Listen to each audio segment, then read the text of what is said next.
2024 Florida Python Challenge is officially in the books. The annual 10-day event looks to cut down the population of invasive Burmese pythons in Florida's Everglades.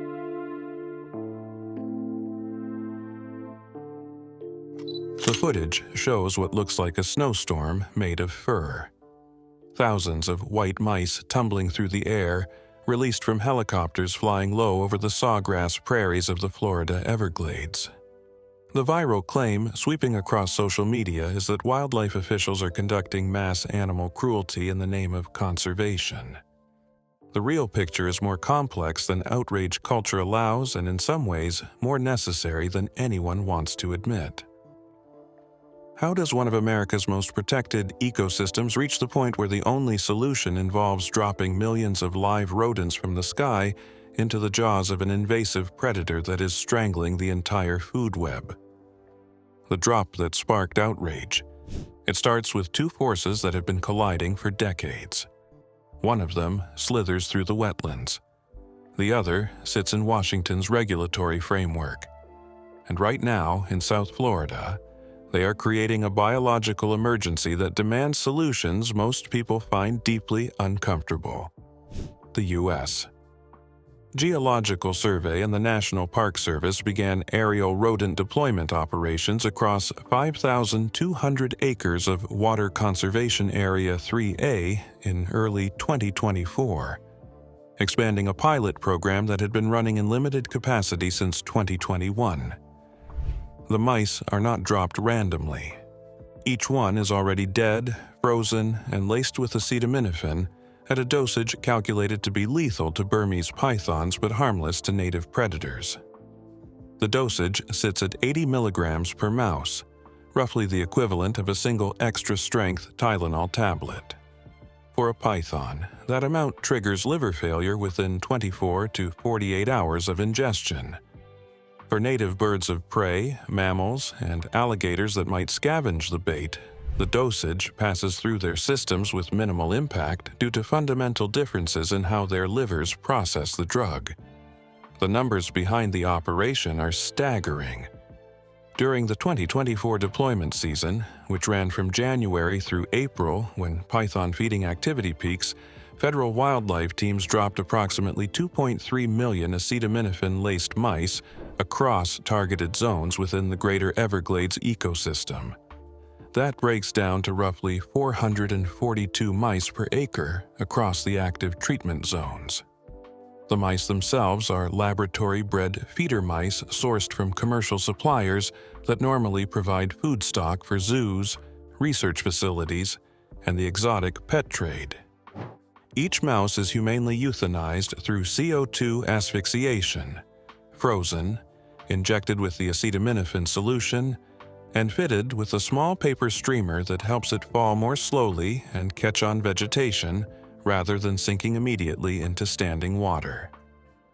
The deployment helicopters fly in grid patterns at altitudes between 100 and 150 feet, releasing the mice through modified hoppers originally designed for aerial seeding operations.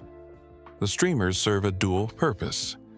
They slow the descent enough that the mice land draped over saw palmetto fronds, cypress branches, and mangrove roots, exactly where pythons hunt, and they make the bait visible to python thermal sensors.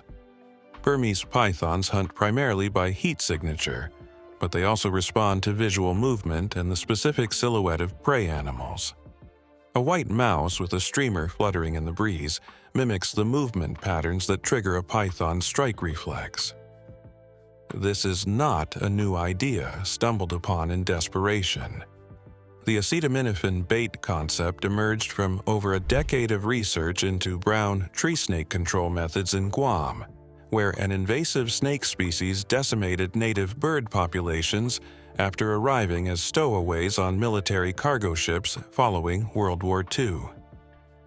USGS researchers working on that program discovered that acetaminophen, the active ingredient in common pain relievers, proved uniquely effective at targeting invasive snakes while posing minimal risk to native wildlife. The key difference lies in how snake livers process the drug compared to mammalian or avian livers.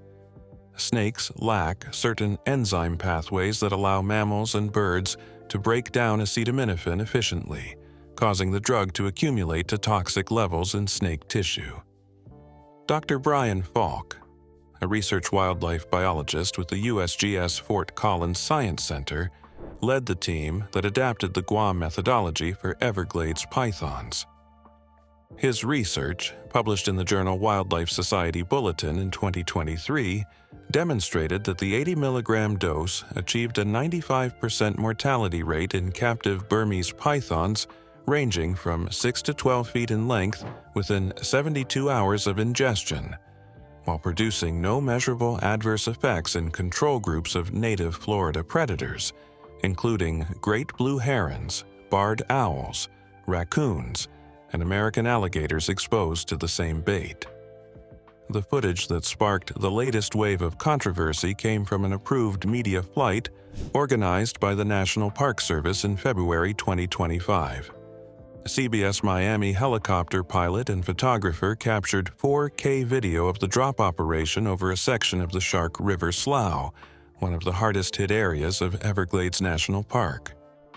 The video shows mice cascading from the helicopter in streams of white against the green sawgrass, their paper streamers creating the appearance of confetti raining into the wilderness. The Park Service released the footage as part of a public information campaign explaining the control program. Within 48 hours, it had been stripped of context, re-edited with dramatic music, and posted across TikTok, Instagram, and Twitter with captions. Claiming federal agents were carpet bombing the Everglades with poisoned rats and conducting biological warfare on native wildlife. People for the Ethical Treatment of Animals issued a formal statement on February 18, 2025, condemning the program as cruel, unnecessary, and scientifically questionable.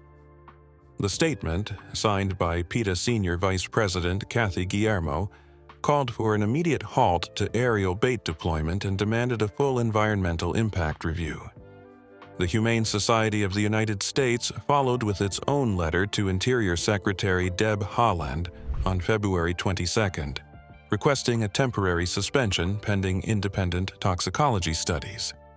Animal rights activists organized protests outside Everglades National Park headquarters in Homestead, carrying signs reading "Stop the Mouse Massacre" and "Poison is not conservation." The optics are admittedly terrible. Frozen mice raining from helicopters does not fit anyone's image of thoughtful wildlife management. But the biological reality driving the program exists on a scale that makes every alternative more problematic than the solution animal rights groups find objectionable. The snake that ate the Everglades. The Burmese python invasion represents the most successful large predator introduction in United States history, a superlative no one in Florida wildlife management wanted to earn. The snakes established a breeding population in the Everglades sometime in the late 1980s or early 1990s, most likely from a combination of deliberate releases by overwhelmed exotic pet owners and accidental escapes during Hurricane Andrew in August 1992, which destroyed numerous reptile breeding facilities across South Florida. The storm surge and catastrophic winds freed an estimated 10,000 to 15,000 exotic reptiles into the surrounding wetlands, including an unknown number of Burmese pythons. What happened next rewrote the ecological rulebook. Burmese pythons are native to Southeast Asia, where they inhabit tropical and subtropical forests, grasslands, and marshes from India through southern China and across Indonesia. Adults typically reach 12 to 16 feet in length, though specimens over 20 feet are not uncommon. The largest reliably measured wild-caught individual in their native range topped out at 19 feet and weighed 220 pounds. They are ambush predators, killing by constriction, capable of consuming prey up to their own body weight. In their native habitat, they face natural checks from predators including crocodiles, tigers, and humans who hunt them for skin and meat. In the Everglades, they encountered none of those constraints. The Florida environment proved not just suitable, but optimal. The subtropical climate matched their native range. The vast wetlands provided ideal hunting territory. The absence of natural predators removed the primary population control, and the prey base, evolved over millennia without exposure to constricting snakes of this size, had no behavioral defenses. The pythons did not just survive, they exploded. Dr. Michael Dorcas, a biology professor at Davidson College, and Dr. John Wilson, now at the University of Arkansas, published the study in 2012 that first quantified what the pythons had done to native wildlife. Their team conducted standardized road surveys across Everglades National Park, comparing mammal sighting rates from 2003 through 2011 against baseline data collected from 1996 through 2000, before python populations reached critical density. The results shocked the conservation community. Raccoon observations dropped 99.3%. Opossum sightings fell 98.9%. Bobcat encounters declined 87.5%.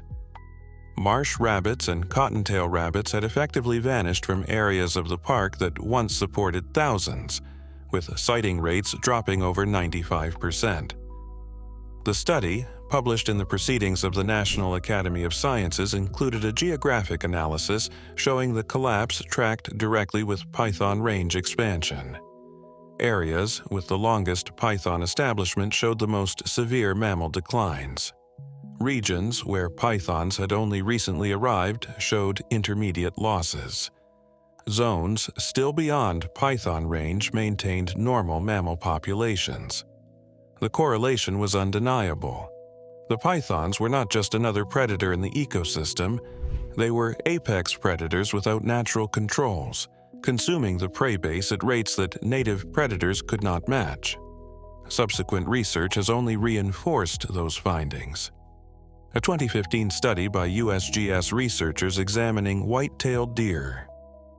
Fawn survival in areas of heavy python presence found that 77% of radio-collared fawns were killed by pythons within their first 6 months.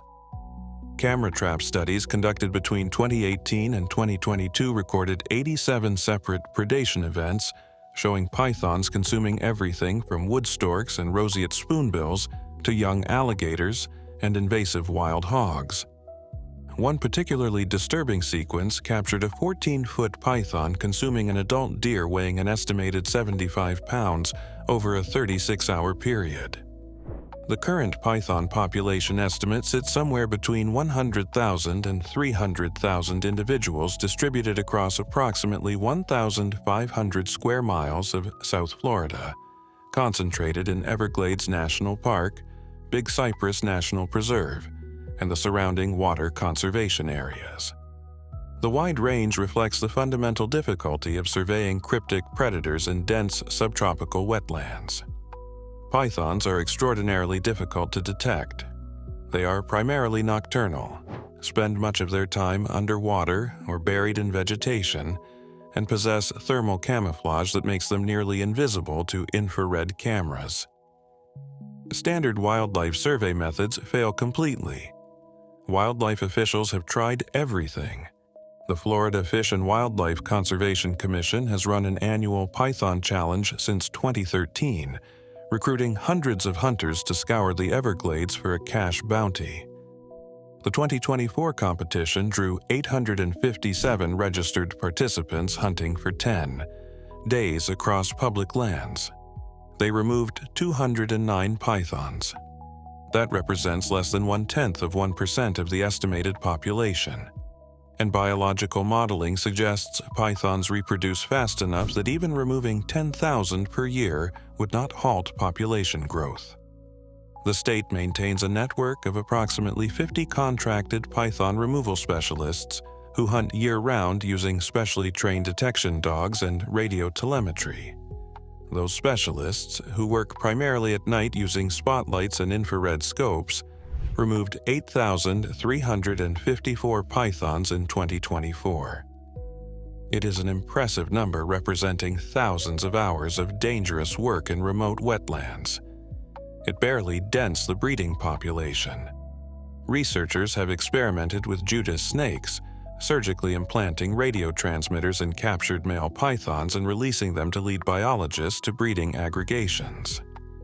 The program has helped scientists map python movement patterns and identify critical habitat, but the number of snakes found through this method remains a tiny fraction of the total population. A 2023 analysis showed that each Judas snake led researchers to an average of 3.7 additional pythons over a tracking period of 18 months. With 50 Judas snakes deployed, that translates to roughly 185 additional captures across the program, meaningful for research but negligible for population control.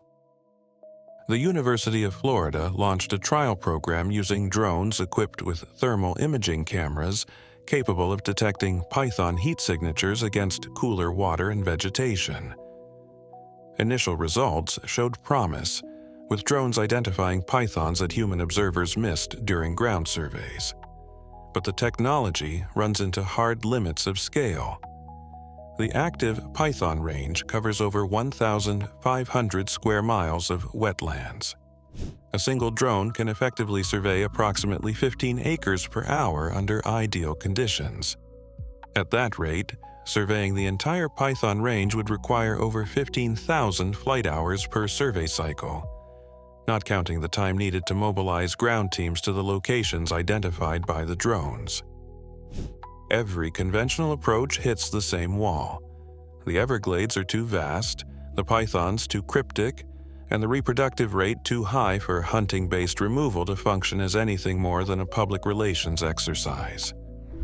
A single female Burmese python can lay clutches of 50 to 100 eggs annually once she reaches breeding maturity at approximately 4 years of age. Even if removal programs doubled or tripled their current kill rates, they would still fall short of suppressing population growth across the snake's established range. The biological math is brutal. To achieve population suppression, removal rates must exceed recruitment rates.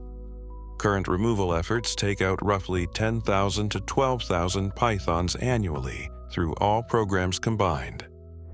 Meanwhile, conservative population models based on observed clutch sizes and juvenile survival rates estimate that the breeding population produces between 30,000 and 50,000 viable offspring each year. The gap is not narrowing, it is widening. This is the context that makes frozen mice falling from helicopters look less like animal cruelty and more like the only tool left in a rapidly depleting toolbox. The acetaminophen bait program is not designed to eliminate the python population. Wildlife managers abandoned that goal years ago as biologically impossible with available technology and funding. The program targets population suppression in specific high-value areas, creating refuges where native prey species can persist while researchers develop longer-term solutions. The poison that targets only scales. The pharmacology behind the acetaminophen approach reveals why it works on pythons while sparing the native animals conservation groups claim to protect. Acetaminophen breaks down in the liver through a two-stage metabolic process called glucuronidation. Mammals possess robust UGT enzymes, specifically UGT1A6, that convert acetaminophen into non-toxic metabolites that are then excreted through urine. Birds have similar enzymatic pathways, though through different UGT variants. These metabolic systems evolved over millions of years, allowing mammals and birds to process plant-based toxins encountered in their natural diets. Reptiles, particularly snakes, lack these specific enzymatic pathways. When a python ingests acetaminophen, its liver attempts to process the drug through alternative metabolic routes that prove far less efficient. The drug accumulates in liver tissue, where it is converted into a toxic metabolite called NAPK, N-acetyl-P-benzoquinone imine. In mammals with functional UGT1A6 enzymes, NAPQI is immediately conjugated with glutathione and neutralized. In pythons, NAPQI builds up unchecked, binding to liver proteins and triggering cascading cellular damage that leads to acute liver failure. Dr. Shane Wellahan, a veterinary pharmacologist at the University of Florida College of Veterinary Medicine, has studied acetaminophen metabolism in reptiles for over 15 years. His research team's work, published in the Journal of Zoo and Wildlife Medicine in 2022, used liquid chromatography mass spectrometry to track acetaminophen breakdown products in blood and tissue samples from multiple snake species, including Burmese pythons, ball pythons, and native Florida water snakes. The findings showed that Burmese pythons metabolize acetaminophen at less than 8% of the rate observed in mammals of equivalent body mass, while producing NAPQI at concentrations 12 to 15 times higher. The same study tested acetaminophen exposure in native Florida's predators that might encounter the bait. Turkey vultures, the most likely avian scavenger, showed no adverse effects at doses up to 200 milligrams. Raccoons tolerated doses exceeding 400 milligrams with no measurable liver enzyme elevation. American alligators, tested because they actively predate on pythons and might consume poisoned snakes, showed no toxicity at doses up to 320 milligrams. The safety margin between the python lethal dose and the native wildlife safe dose sits at a factor of 4 to 5, wide enough to provide confidence that non-target mortality will remain minimal. Field validation supports the laboratory findings. The USGS monitoring program has tracked non-target wildlife mortality in treatment zones since the pilot program began in 2021. Out of 847 documented carcasses of native species recovered from bait deployment areas over a 4-year period, toxicology screening identified acetaminophen as a contributing factor in exactly 3 deaths: 2 raccoons and 1 barred owl. All 3 cases involved animals with pre-existing health conditions, including advanced kidney disease in the raccoons and severe parasitic infection in the owl. The acetaminophen likely contributed to mortality in animals whose compromised health made them more vulnerable, but even in these cases it was not the sole cause of death. Compare that to the non-target mortality documented in traditional python control methods. Python hunters using firearms in the Everglades logged 47 incidents between 2018 and 2024, where discharged rounds struck unintended targets including 6 alligators, 12 wading birds, and 29 instances of property damage to vehicles and structures. Herpetologists conducting manual capture operations have been bitten by pythons 89 times since 2010, resulting in 3 cases requiring hospitalization for infection. One researcher lost partial function in her left hand after a 16-foot python bite severed tendons. The acetaminophen program, for all its visceral unpleasantness, has produced no human injuries and minimal documented impact on non-target wildlife. The acetaminophen bait also addresses one of the thorniest ethical questions in invasive species management. What counts as humane when dealing with animals that are themselves causing catastrophic suffering to native species? Animal rights activists decry the use of poison as cruel, but python predation is not clean or quick. Constrictive killing can take 10 to 30 minutes as the snake applies pressure that prevents the prey's lungs from inflating while simultaneously restricting blood flow to the brain. Death results from a combination of asphyxiation and circulatory collapse. Prey animals remain conscious through much of the process.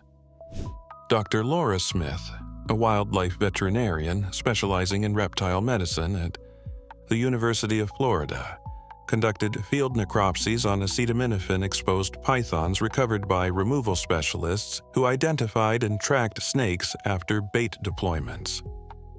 Her findings, presented at the 2024 Wildlife Disease Association conference, showed that pythons exposed to lethal doses exhibited progressively declining activity over 18 to 36 hours before entering a lethargic state that transitioned to unconsciousness and death over an additional 12 to 24 hours. While liver failure is never pleasant, the process does not appear to involve the acute pain responses associated with toxins that damage nerve tissue or cause hemorrhaging. The ethical calculus grows more complex when accounting for the suffering the pythons inflict. A single breeding female python consuming an average of one mammal per week over a 20-year lifespan will kill and consume approximately 1,040 individual animals. If that python is removed through acetaminophen exposure, the single episode of toxin-induced mortality prevents over 1,000 predation events. The utilitarian math weighing one death against 1,000 is uncomfortable, but it is the math that conservation biology forces on managers dealing with invasive species in functioning ecosystems. Animal welfare philosophy traditionally operates from a framework of individual animal rights, focusing on the direct welfare of the animal in front of you.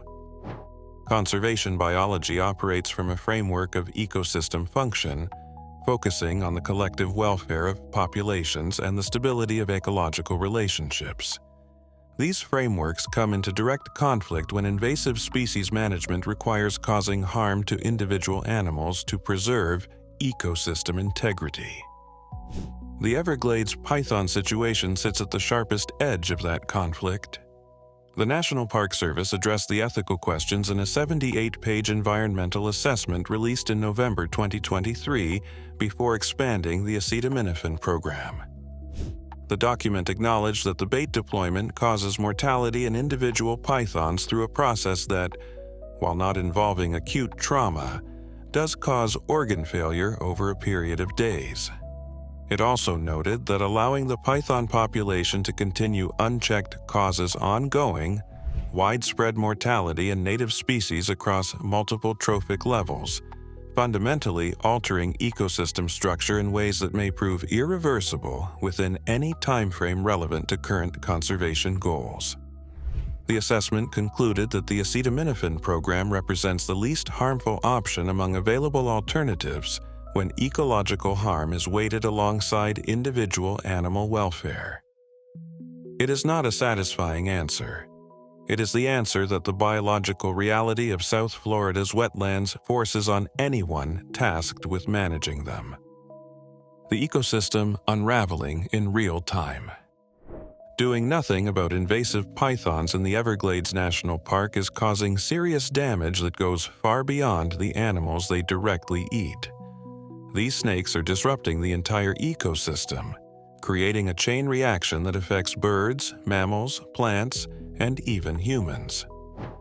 One major example is the Cape Sable seaside sparrow, a rare bird found only in southern Florida. Its population has dropped by 87% since 2000, with fewer than 2,400 birds left. Scientists once believed water levels were the main issue, but they missed something important. Pythons have wiped out small mammals like marsh rabbits and cotton rats, which used to control plant growth. Without them, vegetation has become too thick and tall, making it unsuitable for the sparrows to nest. As a result, nesting success has fallen sharply, from 62% in areas with mammals to just 18% where they're gone. The wood stork is also struggling. These birds rely on high concentrations of fish to feed their chicks. This used to happen naturally when water levels dropped and fish gathered in holes created by American alligator. But pythons are now killing many young alligators, reducing their population. Fewer alligators means fewer of these fish-filled holes, so fish are more spread out. That makes it harder for wood storks to find enough food, and their nesting numbers have dropped significantly over time. The situation is even worse for the Florida panther, one of the most endangered mammals in North America, with only around 230 left. Panthers rely on animals like deer and wild hogs for food. In areas where pythons have spread, deer populations have dropped by up to 90%. This forces panthers to travel farther to find food, often leading them into roads and human areas. Between 2018 and 2024, multiple panthers were killed by vehicles in places where such deaths were previously rare. The pythons aren't attacking panthers directly, but they're starving them by removing their food. The damage doesn't stop with animals. Plant life is also changing. Without mammals to spread seeds, many plants are disappearing.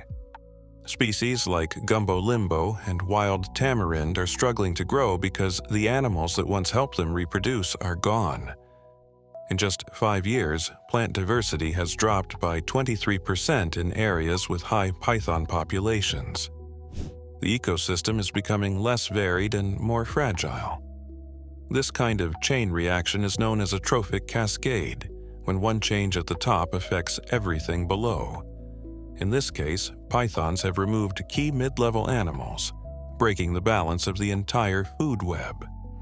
The result is an ecosystem that is rapidly transforming, not over centuries, but within years. There are economic and human impacts too. The Everglades attract over 1 million visitors each year, bringing in millions of dollars. But as wildlife becomes harder to find, visitor satisfaction is dropping. At the same time, invasive rats are moving into areas where native rodents once lived, increasing the risk of diseases like leptospirosis. In fact, reported cases have risen by 34% in recent years. All signs point to the same conclusion. This is not a slow problem, it's an emergency. The longer pythons remain unchecked, the more damage they cause, and the harder it becomes to fix. If you found this eye-opening, don't forget to like, share, and subscribe. More real stories like this coming soon.